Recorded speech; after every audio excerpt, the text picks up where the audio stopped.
Dios les bendiga. Gracias por permitirnos llegar hasta ustedes en su casa o a sus diferentes dispositivos electrónicos. Somos la Iglesia Casa de Fe, ubicados en el 1131 North Wilmington Boulevard, en la ciudad de Wilmington, California. Si estás cerca de nosotros, te invitamos a que nos visites. Y si no, gracias por permitirnos llegar hasta sus casas o, como dije, a los diferentes dispositivos en las redes sociales. Mi nombre es Sergio García, mi esposa Laura García, y les seguimos invitando a escuchar la palabra de Dios. Gracias. Timoteo, capítulo 2, del versículo 8 al versículo 11. Primera de Timoteo 2, del 8 al 11. Y he puesto como título Orden y dignidad en la iglesia. Orden y dignidad en la iglesia. A través del tiempo hemos visto que cada iglesia de pronto es diferente. Y gracias a Dios por ello. Escuchando el testimonio de un pastor, el pastor decía, cuando yo llegué a pastorear la iglesia en la cual estoy pastoreando, estaba compuesto por las Naciones Unidas, o sea, de todos lados de nuestra iglesia, miembros. Y una iglesia policultural es muy difícil de pastorear. Dicho sea de paso, una iglesia hispana en Estados Unidos es muy difícil de pastorear. ¿Por qué razón? Cuando las personas vienen de ser cristianas de sus ciudades natales, de pronto llegan a una iglesia y dicen, no, es que allá mi iglesia hacía eso. No, allá mi iglesia hacía lo otro. Es que mi pastor me enseñó esto, mi pastor me enseñó lo otro. Y todos quieren que la iglesia haga como el pueblo. Y no se puede. Y algunos, principalmente pastores, a veces por la falta de la lectura de las Escrituras, tratamos de hacer la iglesia a la forma que nosotros pensamos o como la cultura nos pide. Y que de ahí haya variedad de sabores y colores dentro de una iglesia cristiana. Porque bueno, puedo entender algunas cosas. No somos como la iglesia católica, que tiene un papa y tú vas a todas las iglesias católicas y son exactamente iguales. No somos la iglesia de los santos de los últimos días, que tú vas a todas las iglesias que son exactamente iguales. No vas a la iglesia o al Kingdom Hall de los testigos de Jehová y todos son iguales. La iglesia cristiana es la única que tiene variedad, es mucho sabor. Pero hay un problema, que la iglesia cristiana, de pronto, vuelvo a repetir, por la ignorancia, se hace de muchas maneras, pero no se hace conforme a la Escritura. Pero yo doy gracias a Dios que la Biblia nos ha dejado cómo debemos hacer la iglesia. Ahora es responsabilidad de cada uno de nosotros poder someternos a las Escrituras. De lo contrario, entonces no estamos haciendo nosotros iglesia.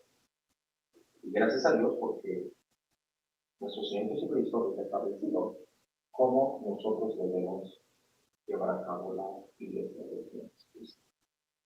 La carta de Primera de Timoteo aproximadamente se escribe entre el año 62 a 64 después de Cristo, o sea, el primer siglo de nuestra era. Y aproximadamente para esa fecha, en la ciudad de Éfeso, era se le conoce como una ciudad metrópoli, porque estaba caracterizada por un entorno multicultural, así como esta ciudad de Los Ángeles, que tiene de diferentes culturas. Había influencias griegas, romanas, pero también influencias locales de la ciudad. Y justamente ahí estaba un templo, a Artemisa, Diana de los Efesios. Las costumbres de los hombres y las mujeres en esta época estaban fuertemente marcadas por un estatus social y principalmente por la religión dominante, que era el culto a Artemisa o Diana. En este templo, a diferencia del Imperio Romano, las mujeres en Éfeso tenían una visible y único predominio en el templo de Diana, de Artemisa.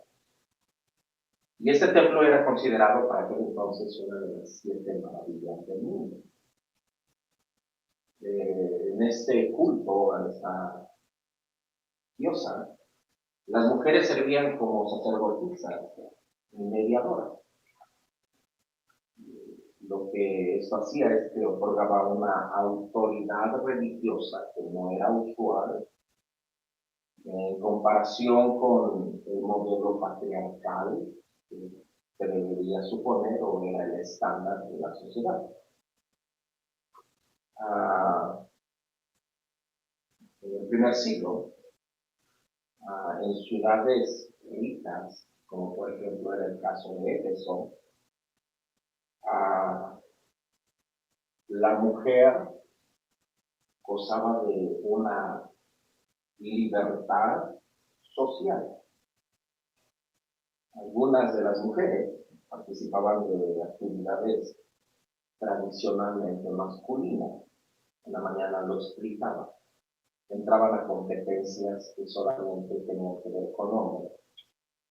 Había una competencia en particular que era, en ciertos momentos, comían cerdos, marranos, puercos, lodo, y había que agarrarlos. Quien agarraba el primer puerco era el ganador.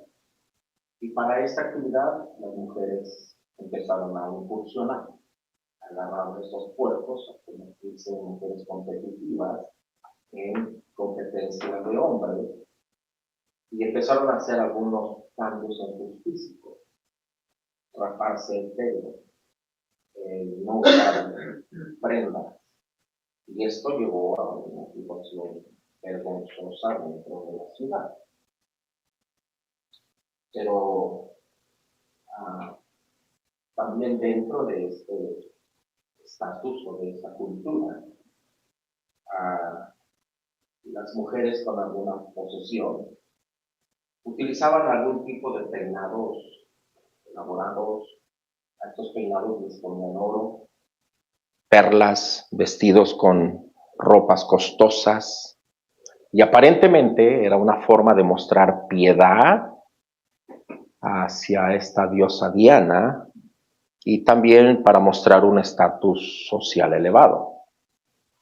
Ninguna mujer para esta época tenía el cabello suelto, o sea, no iban a este templo con el cabello suelto, sin algún tipo de sostén en el cabello, un prendedorcito o algo.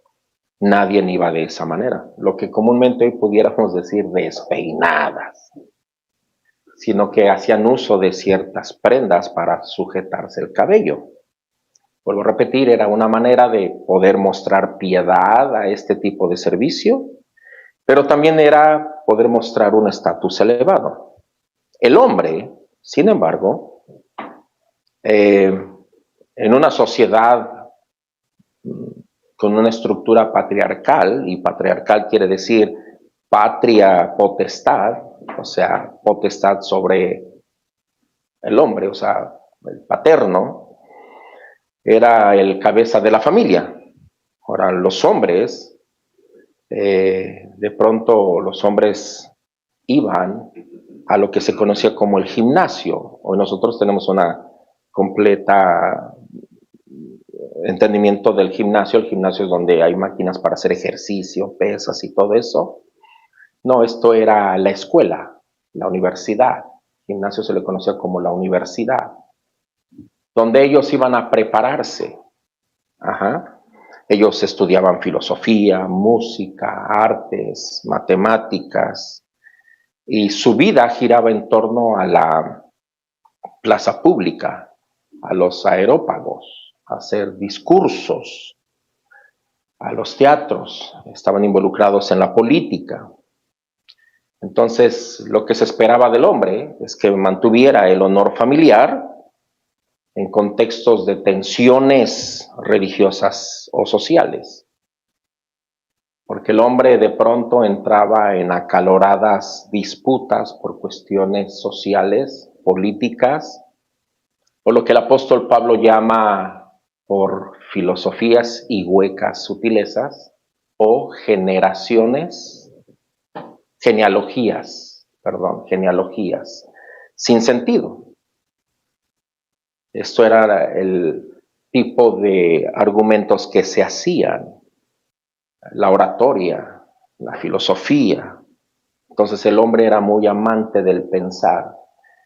Y como no todos concordaban, el apóstol Pablo llama, y más adelante lo vamos a ver, y ya lo vimos en 1 de Timoteo capítulo 1, lejos de todo este tipo de argumentos de traer armonía, lo que hacía es que generaba pleitos y disputas sin sentido. Y el hombre estaba muy involucrado en este tipo de ambiente. Era muy conocido que la educación, tanto para hombres como para mujeres, estaba permitida, pero solamente hasta el nivel elemental. Si alguien quería seguir estudiando, solamente los hombres tenían la oportunidad de seguir estudiando, ¿verdad? Este es el contexto con el cual el apóstol Pablo aborda los diferentes temas que lo podemos ver en 1 de Corintios. Y con ese contexto secular, nosotros podemos entender, con justa razón el apóstol Pablo está diciendo lo que está diciendo. Porque todo esto que se hacía en la sociedad venía y se metía dentro de la iglesia y querían que la iglesia funcionara como el mundo estaba funcionando, y muchas cosas estaban impregnando la iglesia de Éfeso en aquellos tiempos. Entonces, justamente es ahí donde nosotros entramos a nuestro texto bíblico con esta pequeña introducción. En 1 de Timoteo capítulo 2, versículo del 8 al 11, el apóstol Pablo empieza diciendo: quiero, pues, que los hombres oren en todo lugar, levantando manos santas, sin ira ni contiendas.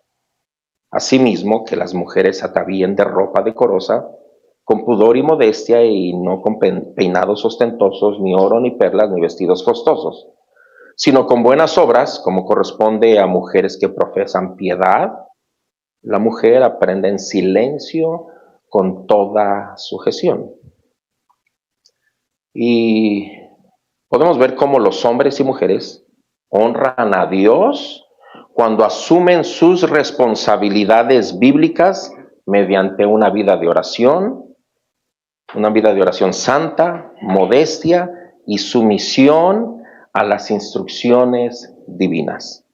Y esto lo quiero compartir en 3 puntos. Número 1, el mandato para los hombres. Número 2, el mandato para las mujeres. Número 3, el orden en el culto. Y el título del sermón es Orden y dignidad en la iglesia. En estos versículos vamos a ver el propósito del apóstol Pablo al escribir sobre la conducta en la casa de Dios. Y vamos a introducirnos al punto número 1, el mandato para los hombres. Liderazgo en oración con manos santas y sin ira, versículo 8. El versículo 8 dice: quiero, pues, que los hombres oren en todo lugar, levantando manos santas, sin ira ni contienda. Nosotros podemos ver cómo en la iglesia había algunas cosas que corregir relativamente a la oración en público. El apóstol Pablo, aunque parece que está haciendo un ruego, cuando dice quiero, pues, pareciera que está haciendo un ruego. Pero realmente se convierte en un mandamiento, pues está dicho con una autoridad apostólica. No es de cualquier hombre, es por boca del apóstol Pablo, y el apóstol es un apóstol un líder, por lo cual esa palabra, quiero pues, no es un ruego, sino es un mandamiento. Y este mandamiento va dirigido a los hombres, a los varones. Habitualmente en el mundo judío y en las sinagogas eran los varones los que dirigían la oración en público, mientras las mujeres participaban en algún otro servicio separado de la cuestión pública. Entonces es evidente que la iglesia que se establece de Hechos capítulo 2 fundamentalmente venía de creyentes con procedencia judía. Por lo tanto, no debemos extrañarnos que las costumbres propias de una sinagoga se trasladen en forma general de la participación de cultos públicos en la iglesia. Entonces, en el siguiente versículo nosotros vamos a poder ver cómo el apóstol Pablo orienta a las mujeres hacia algo en específico. Pero esta expresión pública de la oración debería estar afectada no debería estar afectada, por un ambiente de discusiones y genealogías sin términos, como ya lo hemos considerado en el capítulo 1, versículo 3 y 4. El apóstol Pablo dice: cuando te rogué que te quedases en Éfeso, cuando fui a Macedonia, para que mandases a algunos que no enseñasen diferente doctrina, ni presten atenciones a fábulas y genealogías interminables, que acarrean disputas más bien que edificación de Dios, que es por fe. Así te encargo ahora. Ahora, probablemente algunos de los que oraban usaban este tiempo de oración para discusiones. A ver, el hermano fulano de tal, que pase a dirigirnos en oración. Y cuando ellos pasaban, empezaban a hacer uso de ese tiempo para poder infiltrar de una manera o de otra doctrinas falsas y hacer todo este tipo de argumentaciones que más que traer una bendición y una unidad en el cuerpo, traían división. Ahora, eso de pronto es muy práctico poderlo ver en algunos lugares cristianos, donde se le pide al hermano que pase a orar y él dice: bueno, vamos a orar por el presidente, pero antes déjenme darles un pequeño testimonio, y se agarra media hora hablando. O vamos a orar por el presidente, pero también vamos a orar por doña Chencha que se cayó en la calle. Hermano, se te pidió específicamente que oraras por el presidente de nuestro país. No se te pidió que des un testimonio, no se te pidió que argumentes algo más, no se te pidió que hagas nada más. Nada más haz eso. Lo que de pronto se conoce en algunas iglesias como: es que siento de parte del Espíritu decir esto. No. Tal parece que este fuera el sentir que había en esta congregación, donde el tiempo que era dedicado para la oración se ocupaba también para este tipo de situaciones. No solamente se discutía dentro de la iglesia o en el momento que hubiera la oportunidad de poder introducir esas falsas enseñanzas, sino que era oportuno cualquier oportunidad que se diera, vaya la redundancia, de poder traer todo este tipo de situaciones que traían pleitos dentro de la iglesia. Es la razón por la cual el apóstol Pablo dice: quiero que los hombres oren, no que se metan en tanto rollo, que oren. ¿Por qué razón? Porque no solamente terminaban enojados, porque es lo que el apóstol Pablo nos dice, que traían disputas entre ellos. No solamente estas gentes terminaban enojados, sino que ya enojados procedían a orar. Imagínate tú. Una persona enojada, ahora vamos a orar. Señor, que estás en el cielo. Te pido que ayudes a fulano, sutano, mangano, o la necesidad que llegara a presentar. ¿Tú crees que eso es correcto o sería correcto para ese tiempo? Si para nuestros tiempos no es correcto orar cuando estamos enojados con alguien, para aquel tiempo tampoco era correcto. ¿Por qué razón? Porque justamente eso contradice las enseñanzas de nuestro Señor Jesucristo. Porque el Señor Jesucristo en Mateo capítulo 5, versículo 22 al 24, dice, pero yo os digo que cualquiera que se enoje contra su hermano, nota esto, cualquiera que se enoje contra su hermano será culpable de juicio. Y cualquiera que diga necio a su hermano será culpable ante el concilio. Y cualquiera que le diga fatuo quedará expuesto al infierno de fuego.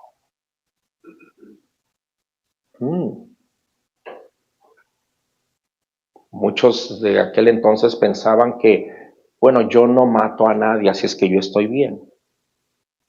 Pero Jesús dijo, ¿oíste que fue dicho? No matarás a tu hermano. Pero yo os digo que cualquiera que se enoja contra su hermano ya es culpable. Y el mismo Señor Jesucristo aquí lo dice. Cualquiera que se enoje contra su hermano será culpable de juicio. Bajo ese mismo síntoma de enojo es que el versículo 23 dice, por tanto, si traes tu ofrenda al altar, ahí te acuerdas de que tu hermano tiene algo contra ti. Nota lo que dice. Deja ahí tu ofrenda delante del altar y ya anda, reconcíliate primero con tu hermano y entonces ven y presenta tu ofrenda. O sea, Dios no quiere que nosotros traigamos algo, y ofrenda tiene que ver con muchas cosas, no tiene que ver solamente con algo económico. Tiene que ver con muchas cosas, ofrenda. Si tú traes una petición delante de Dios por una necesidad personal, una necesidad familiar, una necesidad X, y tú sabes que te has enojado con tu hermano, la Biblia dice, espérate, primero ve y reconcíliate con tu hermano. Y después vienes y presentas aquello que quieres delante de Dios. No puedes orar con problemas en tu corazón. No puedes hacer eso. No puedes hacer eso. Por eso el apóstol Pablo está diciendo, quiero pues que los hombres oren, pero su oración debe de ser con manos santas, levantando manos santas.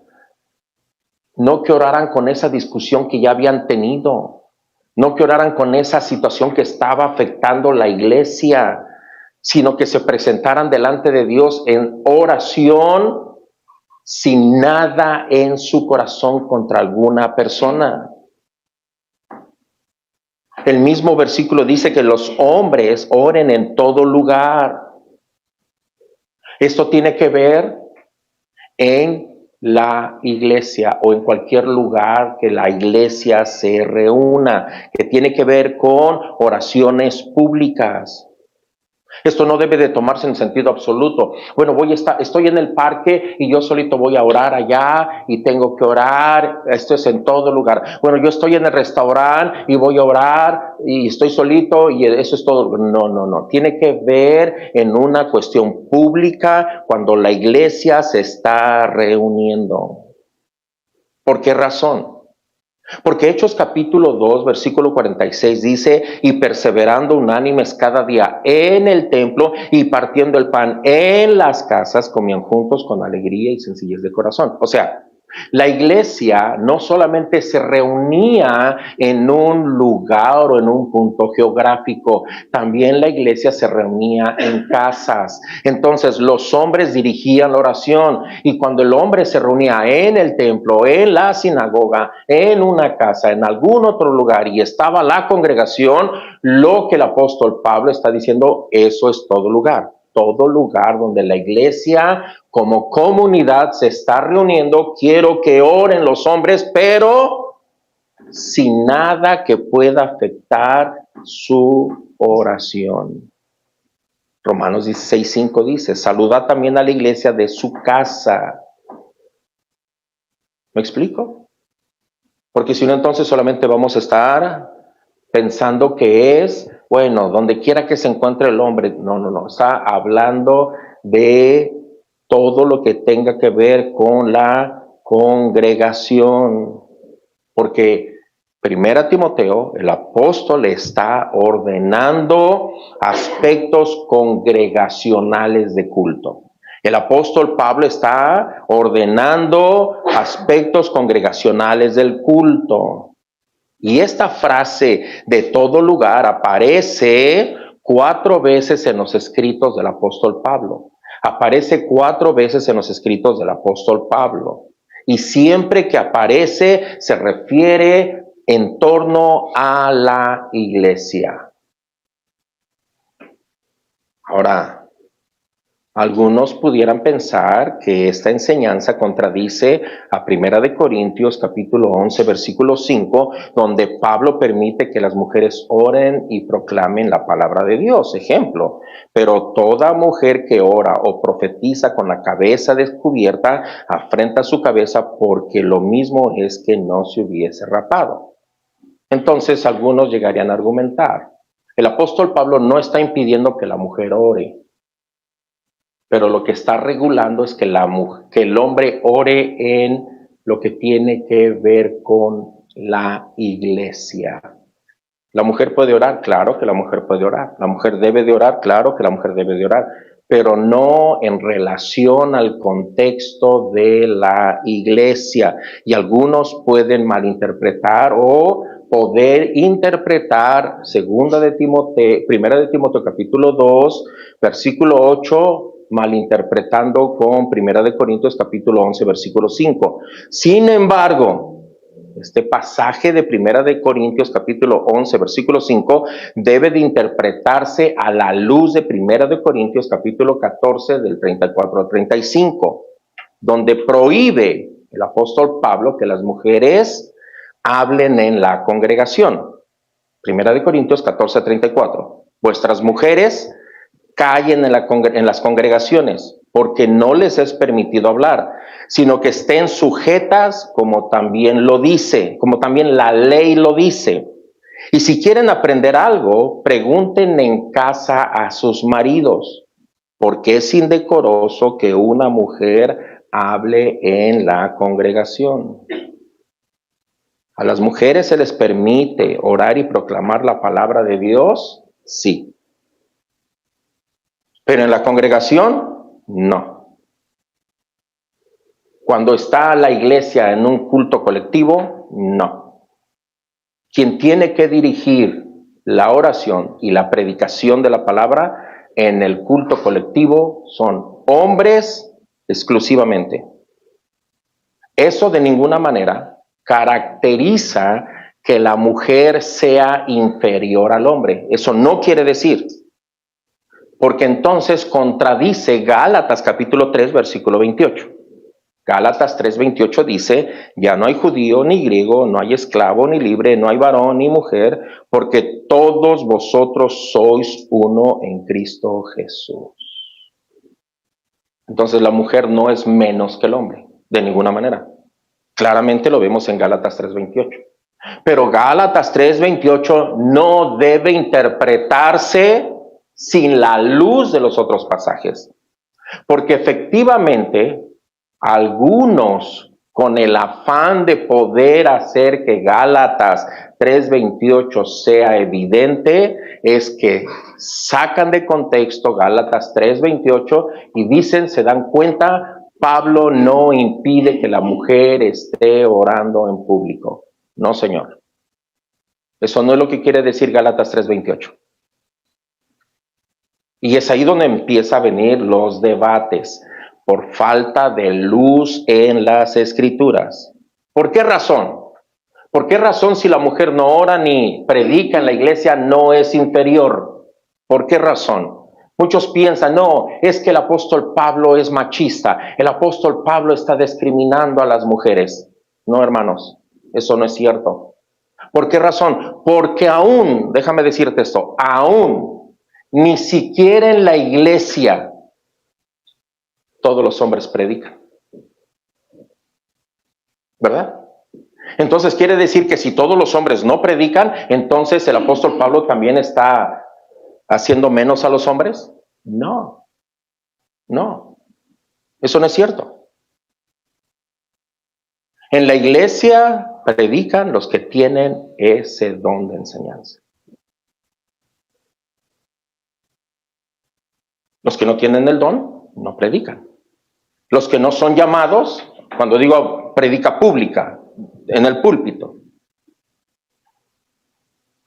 Cierto hombre me dijo una ocasión, me voy a salir de la iglesia.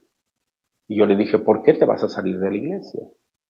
Es que yo llevo 30 y tantos años y el pastor nunca me ha dejado predicar una vez en la iglesia. Y yo le dije, bueno, ¿quieres predicar? Sí, yo quiero predicar. Hay tantas esquinas alrededor de la ciudad donde tú puedes predicar. Ese púlpito ya está ocupado.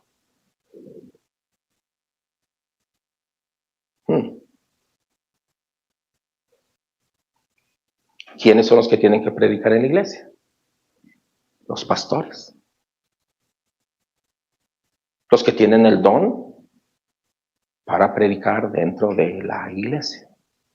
Algunos hermanos pueden enseñar algunos fundamentos de la fe, escuela dominical y todo eso, claro que sí, aunque no sean pastores.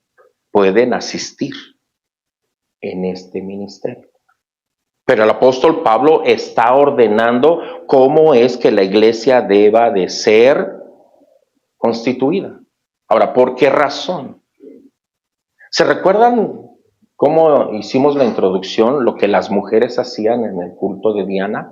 Ellas eran las profetisas o las intermediarias y ellas de una manera o de otra buscaban una autodependencia del hombre y ellas eran las que tenían una máxima, aunque también hombres estaban sirviendo dentro de estos templos, pero la mujer predominaba mucho en este tipo de cultos. Bueno, de la misma manera, esa situación quería introducirse dentro de la iglesia de Jesucristo, que las mujeres querían, así como estaban acostumbradas a tomar ese predominio en el culto de Diana, de la misma manera querían tomar el predominio dentro de la iglesia. Y el apóstol Pablo dice, no, eso no puede permitirse.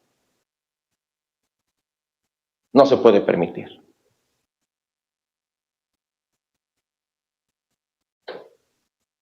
La iglesia de Jesucristo es diferente a los cultos de Diana, a cualquier culto pagano. De hoy en 8 vamos a ver algunas causas, pero no puede ser así. Lo mismo sucede en nuestra sociedad. Tenemos un feminismo tan impresionante donde las mujeres están ejerciendo poder, gobernación, están siendo gobernantes, presidentes, son policías, están en el ejército, son empresarias, son de todo y ahora también son predicadoras, son pastoras y son todo eso.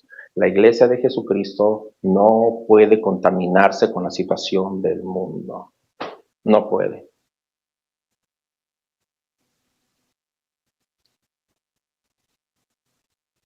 El ministerio de nuestro Señor Jesucristo, desde los tiempos antiguos, levantó profetas. No vemos una mujer profetiza en el Antiguo Testamento. Vemos a Jesús en el ministerio. No vemos una mujer que haya nacido inmaculada y que haya muerto por el hombre. Vemos apóstoles que Jesús levantó. No vemos apóstolas que Jesús haya levantado. Vemos que tanto Tito como Timoteo dice, si alguno en el obispado, buena obra desea, marido de una sola mujer, que tenga su familia en sujeción, dirigiéndose a los hombres que son los que deben estar al frente de la congregación. Apocalipsis habla de 24 ancianos, no 24 ancianas, 12 ancianos y 12 ancianas, por orden divino. porque todo lo demás va en contra de la creación, y lo vamos a ver eso claramente de hoy en noche. Antiguamente, lo podemos ver en Primera de Reyes, Nehemías, Salmos, cómo es que los hombres oraban con las manos levantadas. Era una forma de oración de los hombres. Ahora, la posición de levantar las manos, el apóstol Pablo no está aplicando que bueno, van a orar y ahora todos los hombres cuando oren levanten las manos, ¿verdad? El apóstol Pablo no está hablando de una posición, porque la gente oraba sentados, oraban arrodillados, oraban en su cama, postrados. La Biblia nunca habla, no menciona que oraban con los ojos cerrados. Nosotros los cerramos, no sé de dónde vino esa cultura, pero nosotros cerramos los ojos para no distraernos. Pero si alguien ora con los ojos abiertos y no se está distrayendo, ora con tus ojos abiertos, querido hermano, abre tus ojos para que nadie te duerma, ¿verdad? Pero el apóstol Pablo no está hablando, cuando habla de orar con las manos levantadas, no está apelando a una posición en específico. Era la forma que los hombres en el Antiguo Testamento oraban. Lo que las manos levantadas está simbolizando es la actividad de la vida. La actividad de la vida. Hay una situación que pasa cuando la policía te agarra. Arriba las manos, tienes que levantar las manos. O inmediatamente cuando uno quiere sentirse que no me hagas daño, inmediatamente, aquí estoy. ¿Qué significa esto? Estoy levantando las manos. Lo que significa es no estoy escondiendo nada con lo que yo te pueda hacer daño.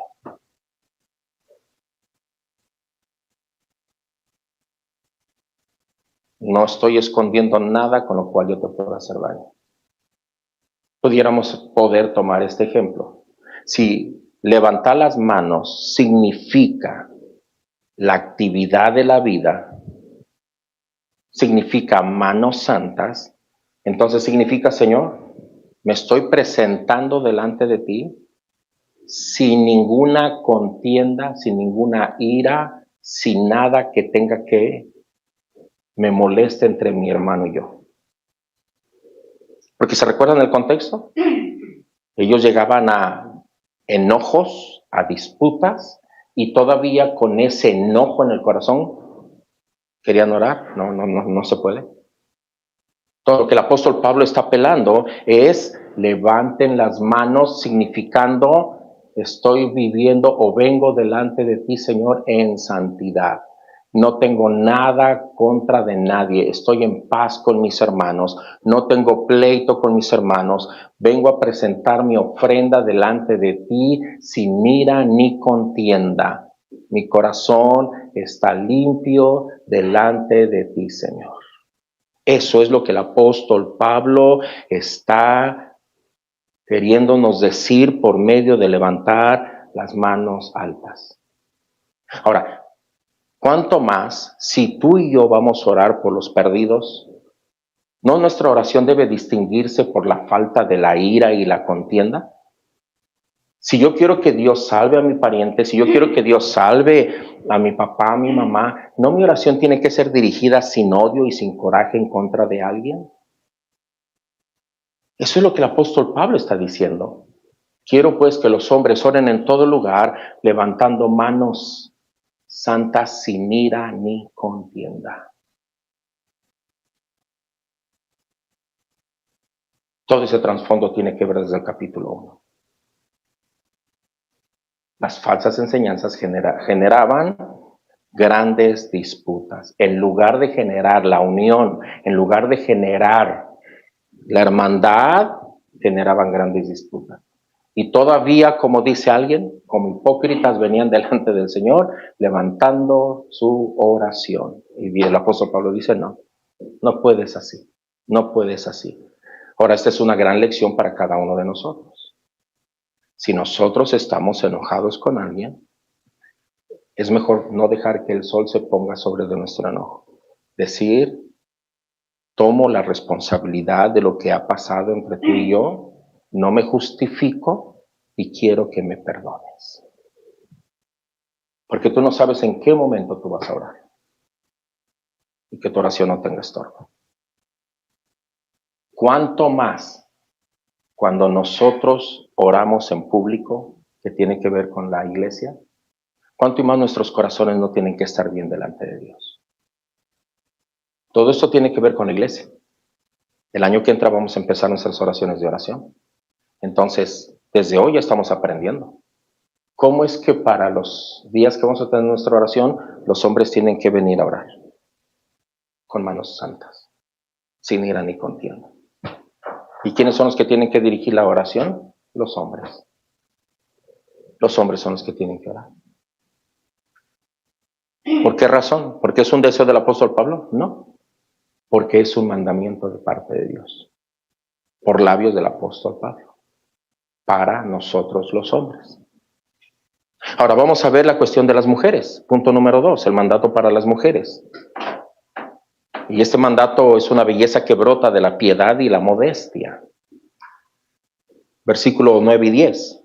Asimismo como quiero, o sea, asimismo, bajo ese mismo mandamiento de parte de Dios, ese es asimismo, bajo ese mandamiento de parte de Dios, esta no es una cuestión del pastor, esta no es una cuestión de machismo, es una cuestión de Dios, un mandamiento de Dios.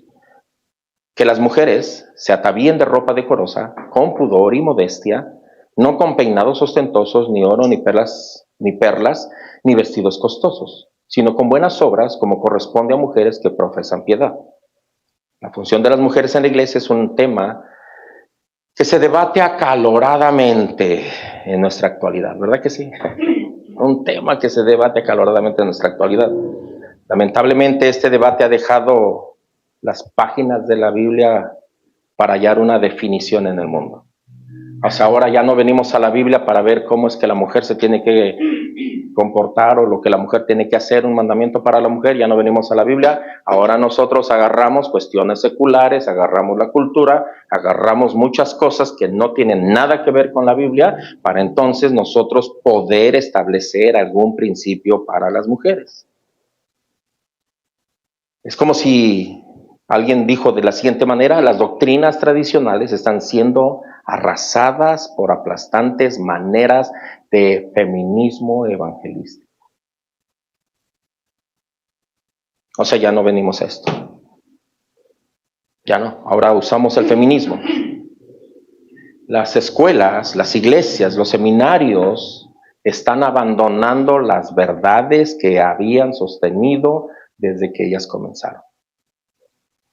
¿Sabían ustedes que la mayoría de las universidades, si no es que todos los colegios en Estados Unidos, inicialmente se enseñaba teología, Biblia?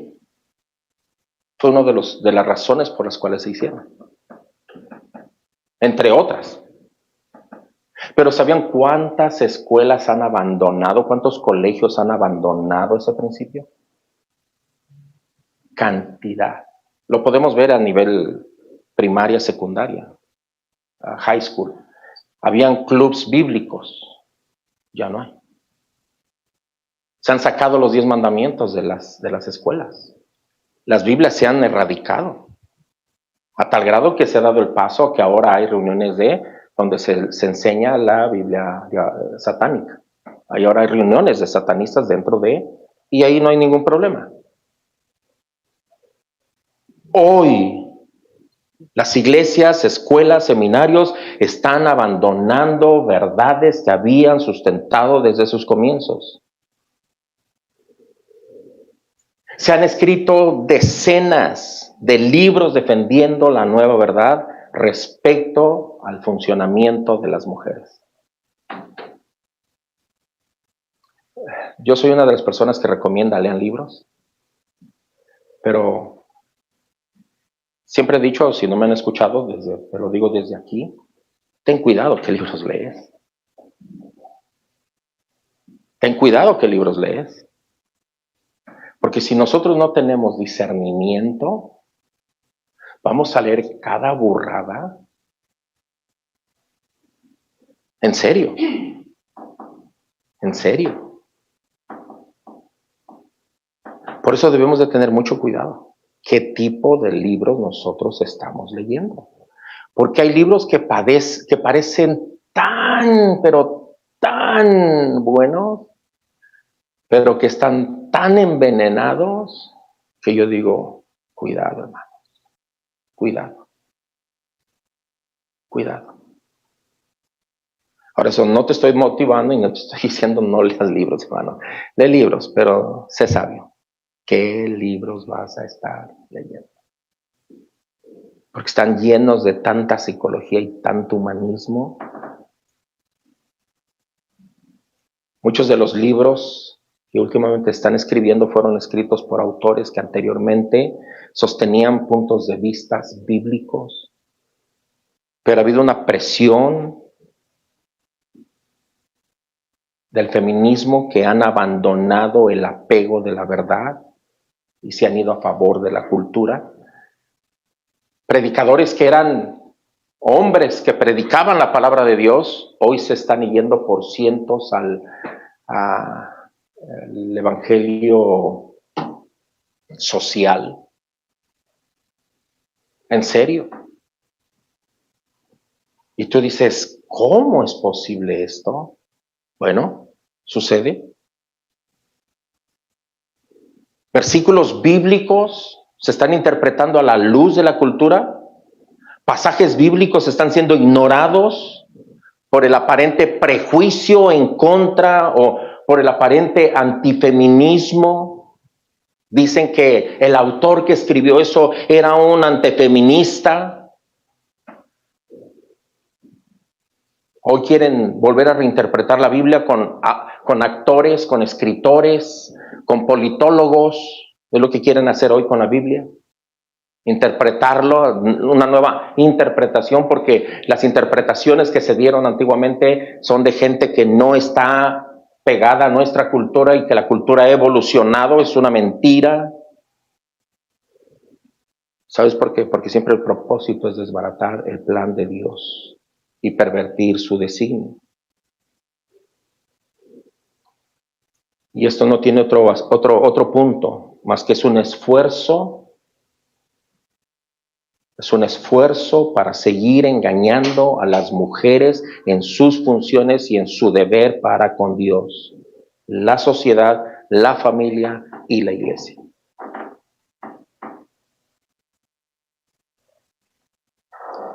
¿Quiénes son las que predominan en nuestra sociedad?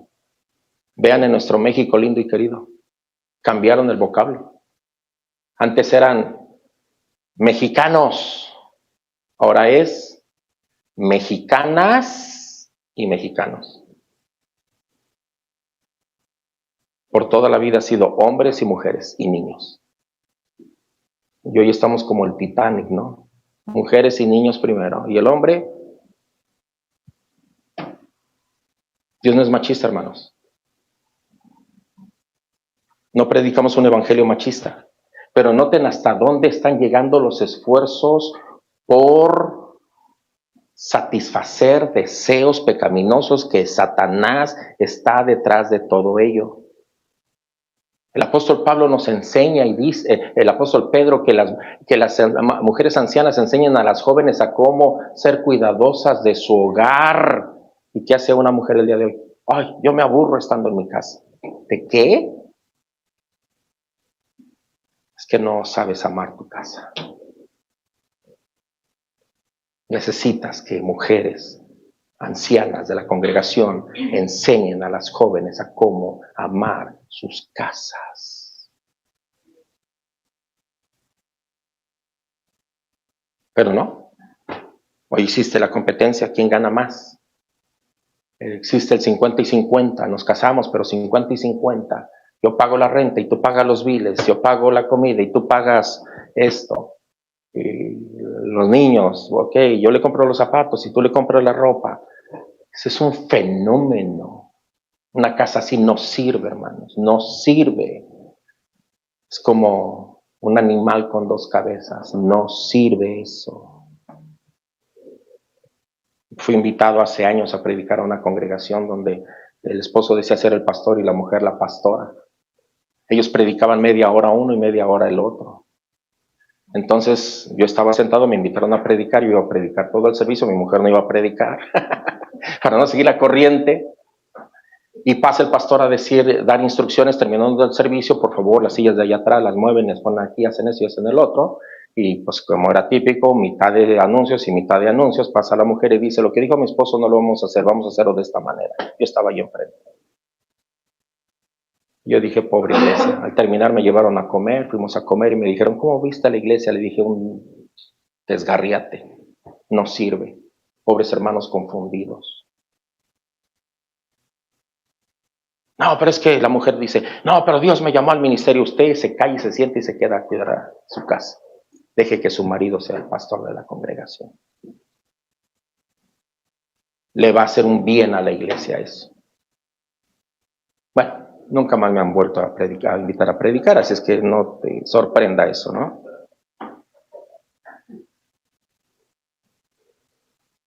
Pero eso es lo que pasaba en el mundo romano en aquel tiempo. ¿Sí? Había un feminismo impresionante. Imagínate tú, el apóstol Pablo, capítulo 1, está rogando que Timoteo se quede para que corrija a aquellas personas que estaban enseñando falsas doctrinas. Entonces, imagínate una iglesia donde hay falsas doctrinas, falsos líderes. ¿No crees que sería sorprendente que se encontraran ellos luchando sobre funciones de ambos géneros? ¿Verdad que sí? Entonces, ¿te das cuenta cómo es importante la enseñanza? Tener una buena enseñanza es importante, pero vivir la buena enseñanza es lo más importante. Es lo más importante. Alguien dijo, un hombre dijo, yo soy la cabeza de mi casa. Y la mujer dijo, sí, pero yo soy el cuello. Esa es la que mueve la cabeza, ¿no? ¡Wow! Una iglesia, Éfeso, que estaba siendo influenciada por falsas enseñanzas, ¿no era lógico que tuviera falsas prácticas o que se encontrara luchando con este tipo de situaciones donde la mujer también quería gobernar?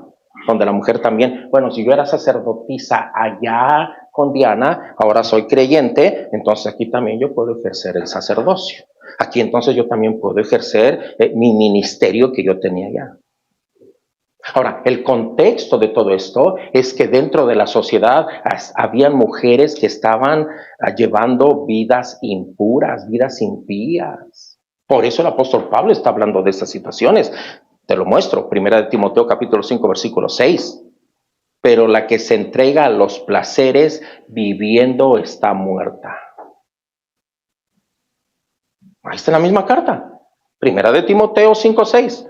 La que se entrega a los placeres viviendo está muerta.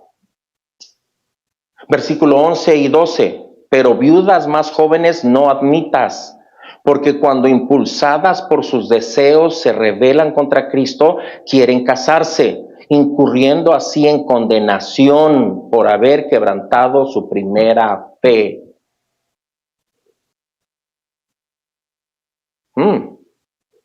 Esa era la condición de las mujeres. 1 Timoteo 5, 13 y 15.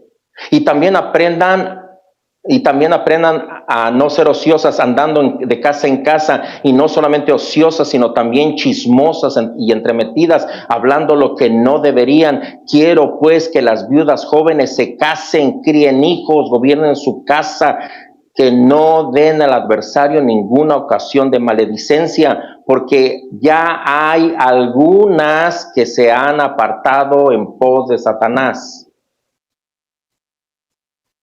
Mira la condición de las mujeres. Segunda de Timoteo 3:6.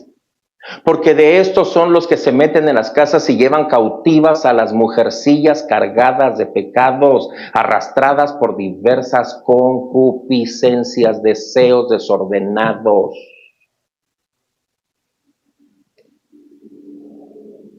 Esa indecencia, esto lo que hemos acabado de leer, lo llevaban al culto de adoración. Lo traían al culto de adoración bajo el pretexto de reunirse para adorar a Dios. Bajo ese pretexto, las mujeres estaban siendo ostentosas y se convertían en una considerable distracción para la adoración. Porque una de las cosas que se tenía que hacer para el culto de Diana es que de pronto algunas iban súper adornadas como pavo real para mostrar la opulencia y que la atracción de los hombres fuera hacia ellas. Es lo mismo que quería que sucediera en la iglesia.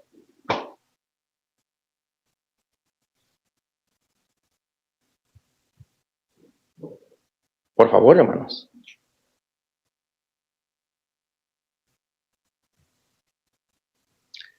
¿Cuántos de nosotros sabemos que la adoración es fundamental en la vida de la iglesia? ¿Todos? Es una de las primeras prioridades. Entonces, si la adoración es la primera situación o la primera cosa fundamental en la iglesia, entonces las prioridades de Timoteo en la iglesia de Éfeso eran hacer que la adoración no fuera influenciada por cuestiones externas. Que comportamientos vinieran a la iglesia y perjudicaran lo fundamental que es la adoración. ¿Qué es lo que el apóstol Pablo está haciendo? Los hombres son llamados en la iglesia a las oraciones evangelísticas. Es lo que el apóstol Pablo está haciendo. Y después de eso, el apóstol Pablo se vuelve al asunto de las mujeres en adoración. El apóstol Pablo está tratando la apariencia de las mujeres, la actitud de las mujeres, el testimonio de las mujeres, el funcionamiento de las mujeres, tanto su intención y la contribución que ellas están trayendo para la adoración en la iglesia. Los hombres en el mundo estaban dedicados a toda esa filosofía, a toda esa argumentación, dedicados inclusive hasta llegar a esas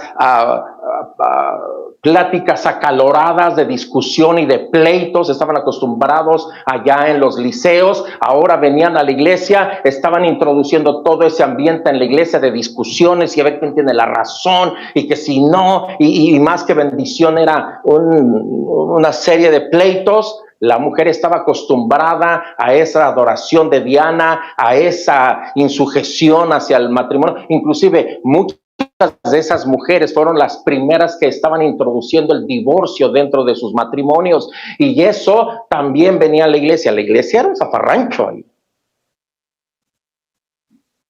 Por eso es que el apóstol Pablo está corrigiendo ambos grupos. En la iglesia el hombre no tiene que orar con discusiones en su corazón, pero tampoco la mujer puede venir a perjudicar la cuestión más fundamental, que es la adoración en la iglesia. Y adoración tiene que ver no con cantar, tiene que ver con todo lo que se hace dentro de la congregación.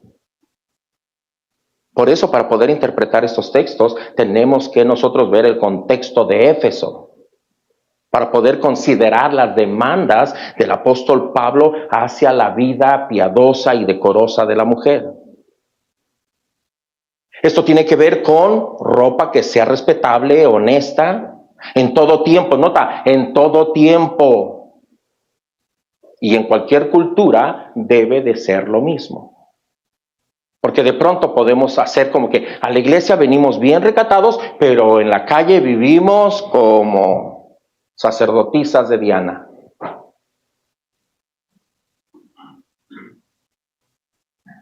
Yo sí soy una de las personas que les he dicho, ¿no? Mira, hermana, ten cuidado cuando vayas de vacaciones y te tomes fotos. Porque luego están allá en el internet de esas fotos. Y cuando vienes a la iglesia, el hermano ya no te va a ver como la hermana que habla y profetiza y chifla y Si no, ahora te va a ver con unos ojos distorsionados. Hasta visco se va a quedar el pobre brother.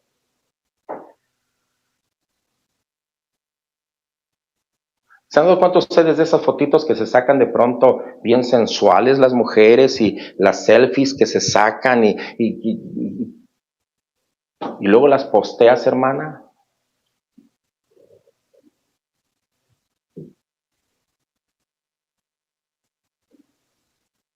Porque déjame decirte, hay hombres santos y piadosos dentro de la iglesia, pero hay cada diablo también. ¿Cuántos saben que también el diablo se mete a la iglesia para acusar a los escogidos? Los ángeles no solamente visitan Facebook, Instagram, TikTok y todo eso, también el diablo.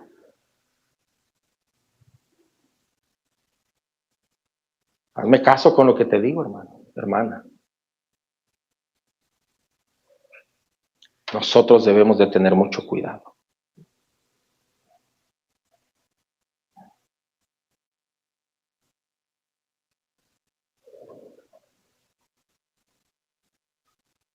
¿Perdón?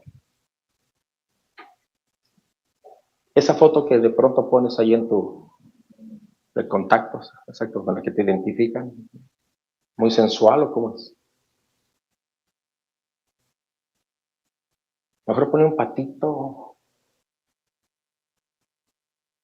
no tu foto. Y si el Espíritu Santo te dice que eso está mal y tu esposo te dice que eso está mal, quítala.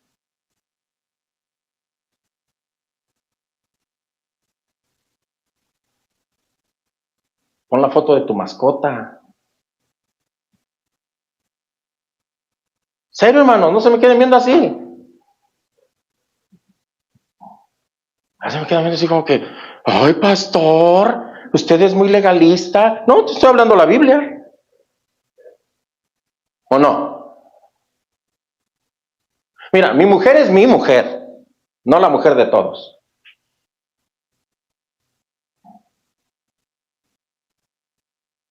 Ahora, si ella no tiene cuidado, yo debo de tener cuidado. ¿O no? No, pero que a mí me gusta que... Cálmese. Ajustémonos los cinturones. Usted se casó conmigo, no se casó con todos los hombres. ¿Serio? Ahora, yo sé que alguno va a decir, es que mi mujer es influencer. Dale, brother, no te preocupes.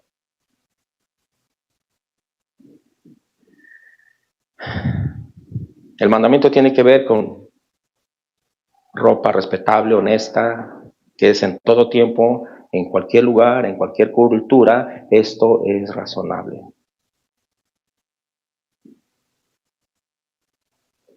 Ahora es muy notable que los vestidos de las mujeres en aquel tiempo rayaban en la apariencia de la promiscuidad sexual. ¿Verdad que sí?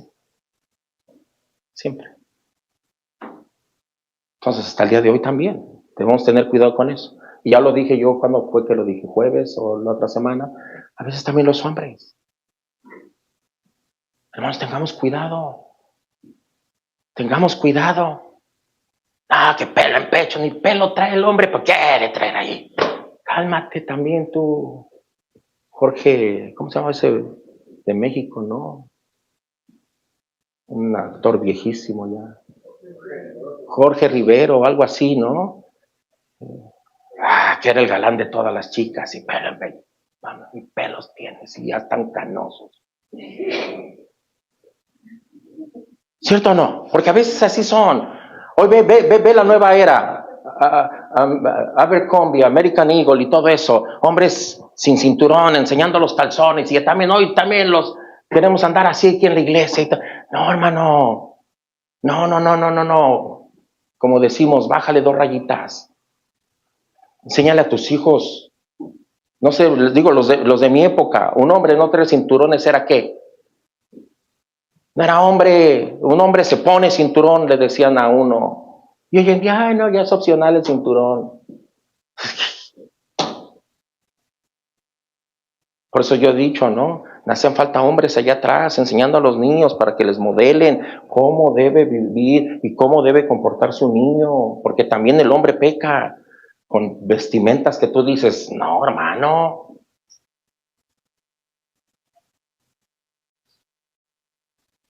¿O no? Lo de la moda, lo que te acomoda. ¿Sabes por qué? Estamos hablando del caso de la mujer, porque a veces la vestimenta de la mujer puede ser considerable ofensiva para su marido. En serio. Y como a veces ya el marido ni puede opinar en su casa. Oye, usted se calla. A veces entendemos mal la libertad cristiana. Oh, en mi libertad cristiana yo puedo. En mi libertad cristiana yo puedo. No. La libertad cristiana no es libertinaje. ¿Sabes para qué la libertad cristiana? Para adorar al Señor más libremente, sin pecado en nuestras vidas. Esa es la libertad cristiana. Donde el pecado no está estorbándome a mí y yo puedo adorar a Dios con mayor libertad. Eso es libertad cristiana.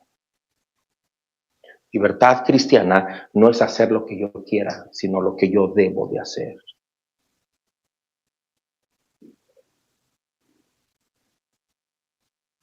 No soy religioso y te lo voy a contar, nada más para que veas cómo me están marcando a mí el paso.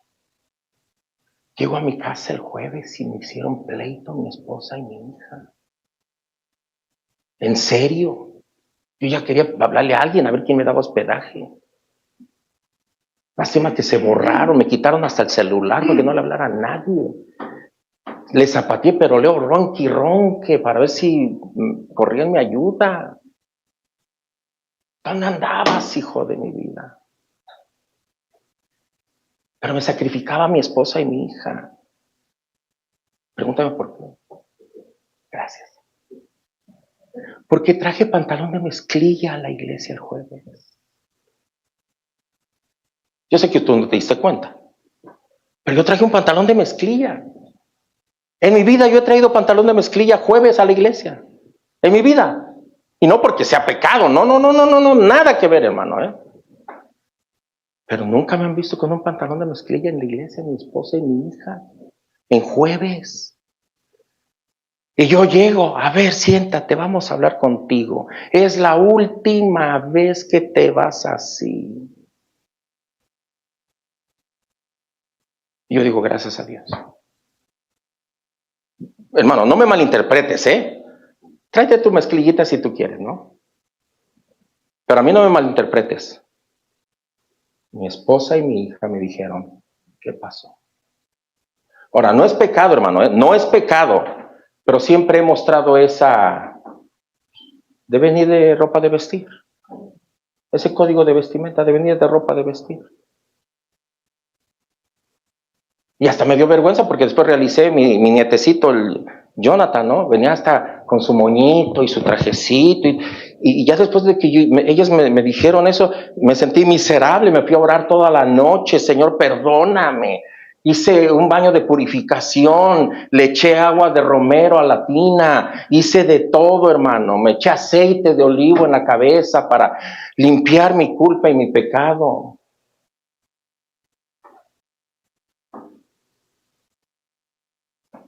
No, sí me explico, ¿no? O sea, por favor. Tú tráete tu pantaloncito de mezclilla, tranquilo, no sucede nada. Pero es lo que uno representa. Bueno, en este caso para mi esposa y mi hija, para mi familia. Y yo doy gracias a Dios por ellos.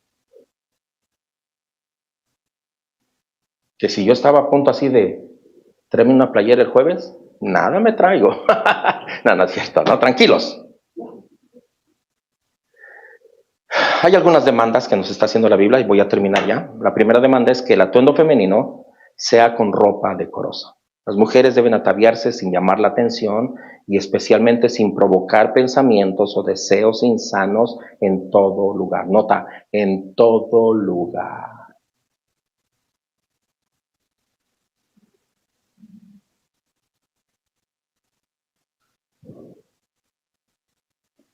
En la tienda, eso es todo lugar. Pero pastor, usted acaba de decir que solamente 4 veces aparece en todo lugar con Pablo. No, pero este todo lugar no es así, ¿eh? Eso es todo lugar. ¿Sí? Especialmente cuando se trata de la asistencia a la iglesia. La mujer debe asistir con recato, debido para encontrarse con su Señor en la comunión de la iglesia local.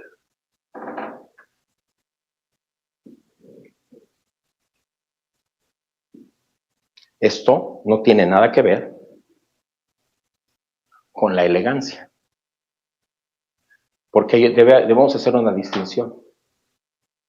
Hay mujeres que se arreglan elegantes, pero hay mujeres que se arreglan para coquetear. ¿Para qué sí, hermanos? Entonces, no confundamos. Sí, pues en un rato vamos aquí las hermanas chimontrufias, ¿no? Pues es que usted dijo, pastor, no. Vístete elegante, hermana. Échale ganas. Dile a tu marido, viejo, mira, hoy mujer me tienes que aplaudir. Buena oportunidad para que le bajes esta Navidad un buen maquillaje a tu marido. ¿Eh? El pastor predicó de eso, viejo. Y creo que dan regalitos, ¿verdad? Yo acompaño a mi esposa cuando se compra su maquillaje. Y ya me sé los regalitos que dan. Que el agua para la noche, que el labial, que esta cosa de aquí. Ya me la sé, pues óyeme. Chula mujer que tengo. Arréglate elegante, pero no te vistas coqueta. ¡Wow! Debemos recordar a la mujer virtuosa de Proverbios 31:22. Dice que la mujer virtuosa de Proverbios 31:22 se vestía de lino fino. No lino de la segunda. Lino fino. Aprovechate, hermana. Anota. Haz tu lista de Santa Claus. ¿Sí me explico? Lino fino y púrpura. 2 cosas buenísimas. Ahora, obvio, tampoco. O sea, no digas, o sea, viejo, si no es, entonces, no. Recuerda, hermana, con quién te casaste. Si tú querías una vida de rica, te hubieras casado con un rico. Pero te casaste con lo que podías, con lo que te alcanzaba. Sí, ¿verdad? Porque el cuento de la sirvienta y el millonario ya se acabó, es una novela de Marimar. Donde la sirvienta soñó que un día va a ser la dueña de la residencia y se casa con el niño de la casa, ¿verdad? Y ahora tiene su residencia.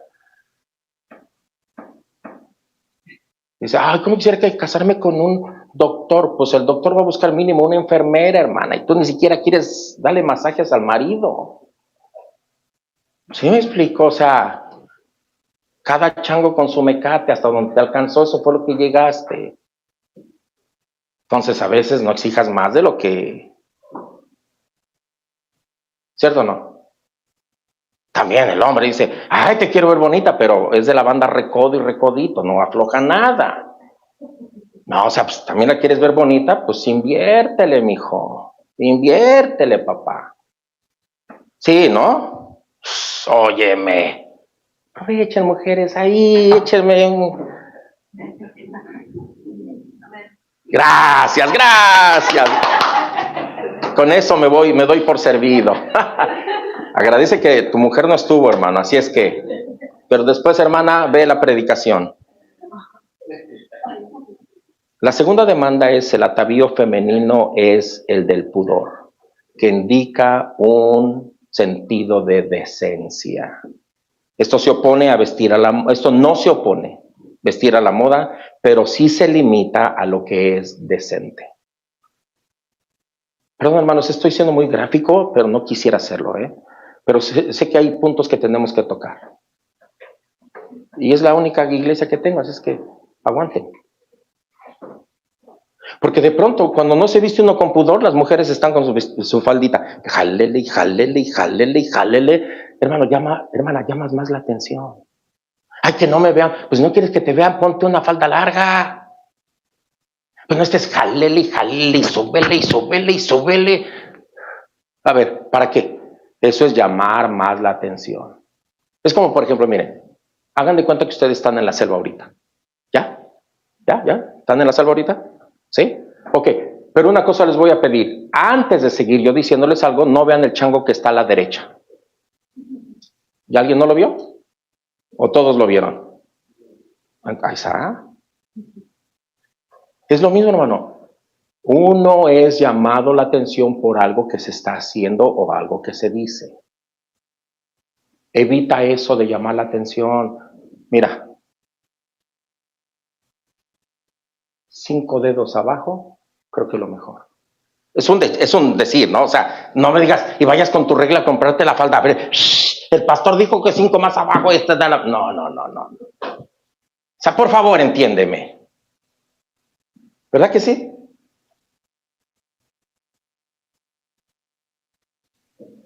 Se me queda viendo así como que... Hace rato ya me iban a dar un aplauso por la lista y ahora ya me van a crucificar. Ahora, nunca te olvides, yo trabajé en el fashion por muchos años. Todo lo que tiene que ver con ropa. Yo trabajé muchos años en eso.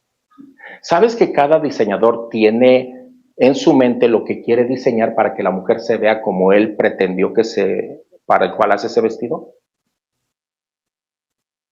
Hay vestidos que definitivamente, o ropa que definitivamente, por más que tú le quieras meter lo que le quieras meter, no se va a ver y va a hacer que se vea algo que no se tiene que ver o que se resalte más, algo que no se tiene que resaltar, porque así está el diseño de esa ropa que se hizo.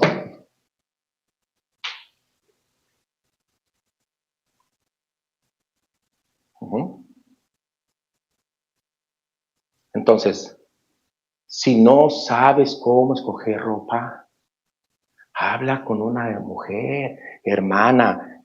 Mira, tengo $10 que me dio mi marido para comprarme un vestido de $100. ¿Me puedes llevar a un lugar donde yo pueda comprar un vestido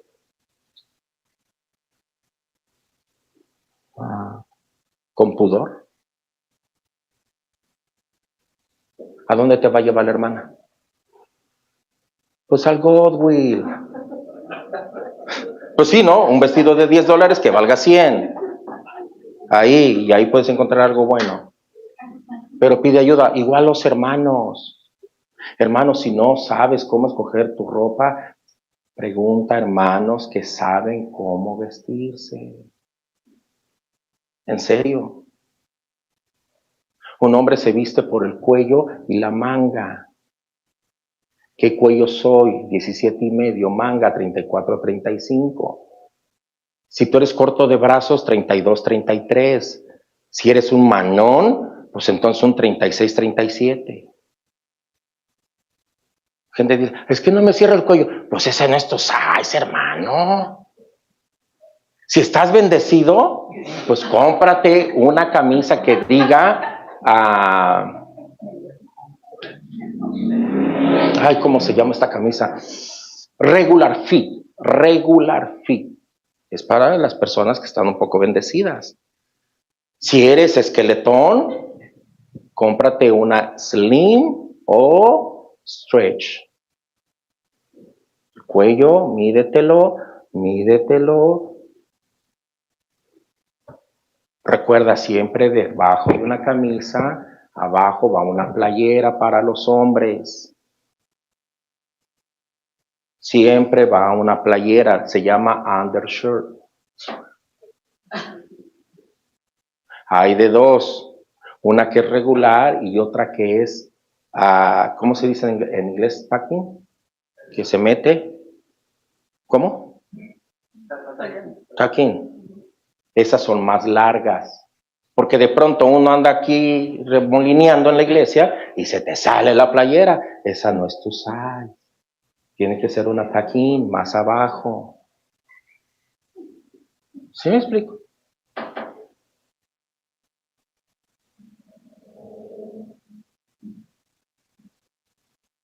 ¿O no? Son clases, queridos hermanos. Aprovecho. Si no, ¿cuándo? Ahora para las mujeres, ¿verdad que ya hay de esos que no se escurre el agua, cuando que lloran no se les baja? Sí, ya hay, ¿verdad? Sí, porque después de que han terminado de remolinear y todo, no dices, ¡ay, señor! Halloween o algo pasó aquí, ¿no? Toda la cosa se le cayó a la hermana, así dices, ¿qué pasó si venía muy guapa la hermana?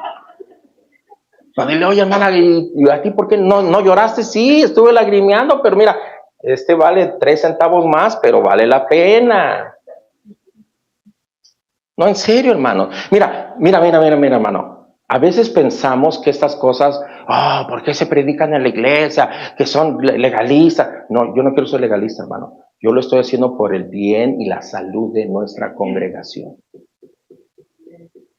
Por el bien y la salud de nuestra congregación. Si yo como tu pastor no te enseño estas cosas, créeme lo que difícilmente alguien más te las va a decir y nos vamos a dejar guiar por nuestra sociedad.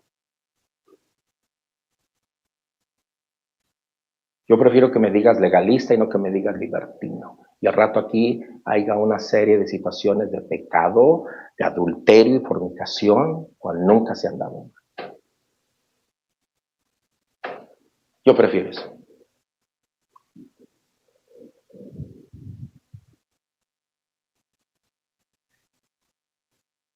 No debes afectar la modestia, no debes afectar tu elegancia por la coquetería y lo indecoroso. La tercera y última.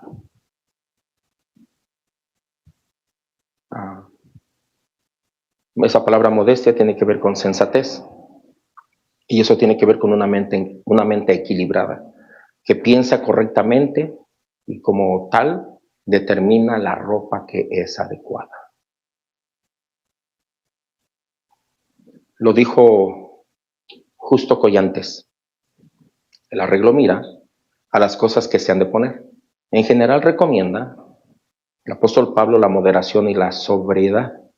La moderación es una virtud que impide todo exceso y se puede oponer a la sensualidad y a la desvergüenza o al desorden en general. El exceso en el arreglo es una manifestación de la coquetería femenina que tiende a excitar el deseo. La moderación es el vestir. La moderación en el vestir debe ser el reflejo de un espíritu modesto, casto y dueño de sí mismo. Y el apóstol Pablo termina en el versículo 10, que la mujer no debe de vestirse lo que acabamos de ver, sino con buenas obras como corresponde a mujeres que profesan piedad.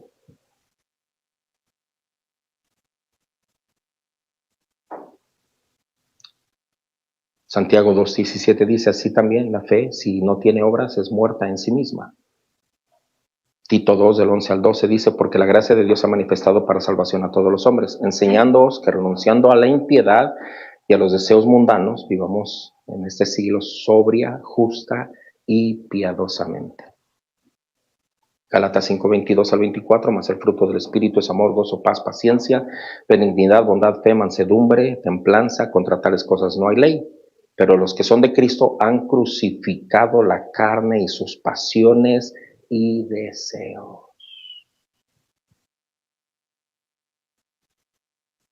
Primera de Pedro 3, del 1 al 3. Así vosotras mujeres están sujetas a vuestros maridos, para que también los que no creen a la palabra sean ganados sin palabra por la conducta de sus esposas, considerando vuestra conducta casta y respetuosa. Vuestro atavío no sea el externo de peinados ostentosos, de adornos de oro o de vestidos lujosos.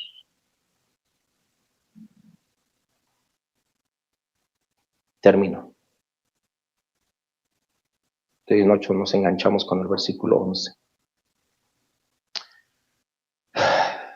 Dios dejó cómo es que su iglesia debe funcionar. No es como el mundo lo dicta. Las corrientes mundanas han infectado la iglesia y su orden. Pero es necesario que haya líderes espirituales dispuestos a poner orden en la iglesia. Y eso es lo más difícil, poner orden en la iglesia. ¿Sabes cuál es el trabajo más difícil en la obra pastoral? No es predicar. El trabajo más difícil en la obra del pastor es poder llegar con una persona y decirle, hermano, la Biblia dice esto y tú tienes que corregir tu conducta porque la Biblia dice esto. ¿Sabes por qué? Porque esa persona, casi la mayoría de las ocasiones, viene y te dice, usted es injusto. Yo voy a seguir haciendo lo que yo quiero. Ese es el punto más difícil del pastorado. Por eso es que tiene que haber hombres espirituales que estén dispuestos a poner orden en la iglesia. Esto es lo que te acabo de hablar, que parecía risa. La función de los pastores es enseñar lo que la Biblia establece sobre las reuniones. Limpiar la iglesia de cualquier contaminación, velando por ella. Hechos 20:28. Llevar el paso de la iglesia para que cada miembro pueda honrar a Dios. ¿Cómo lo aplicamos de una manera práctica? Sustituir la ira por la oración, la vanidad externa por un carácter piadoso que persevere en la fe y el amor. Señor, te damos gracias en esta tarde por este tiempo. Gracias, Señor, porque podemos compartir tu palabra sin ningún afán de una manera deliberada atacar a ninguna persona en la congregación. Que aunque atacando el pensamiento, la persona se siente atacada por sí misma. Pero lo que tu palabra me manda a hacer es derribar todo argumento que se levanta en contra de tu conocimiento. Y yo sé que dentro de una congregación hay argumentos que se levantan. Y mi función como pastor es a través de tu palabra derribar ese argumento. Sé que a veces no es bien recibido, pero esa es mi función como pastor de esta congregación. Te pido que nos sigas ayudando, que juntos podamos crecer para agradarte a ti y que nuestra adoración no sea perjudicada por nada. En el nombre de Jesús. Amén.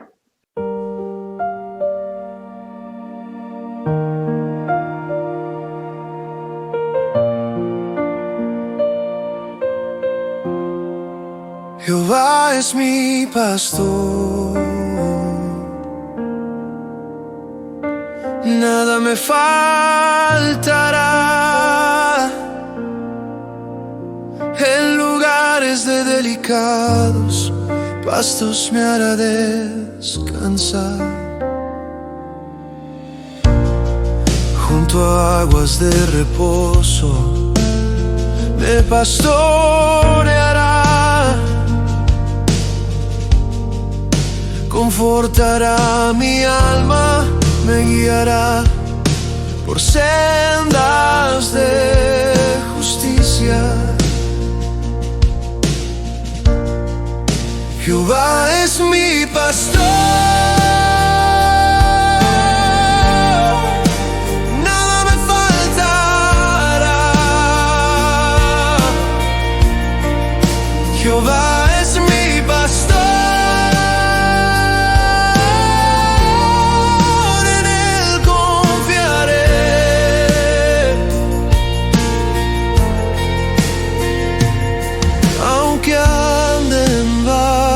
De sombra de muerte,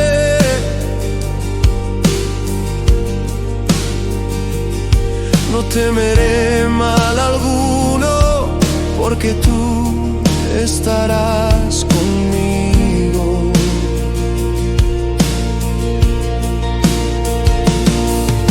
Tu vara y tu cayado me infundirán aliento.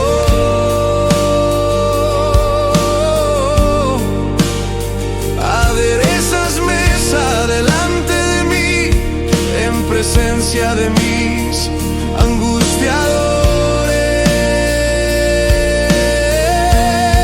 Oh, Jehová es mi pastor, nada me faltará. Jehová es mi pastor,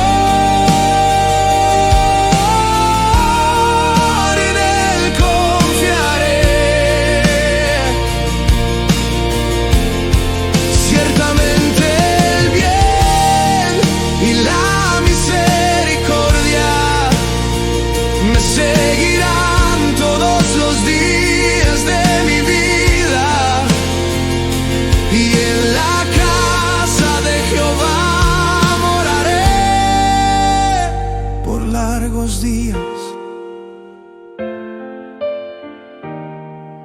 Jehová es mi pastor, nada me falta.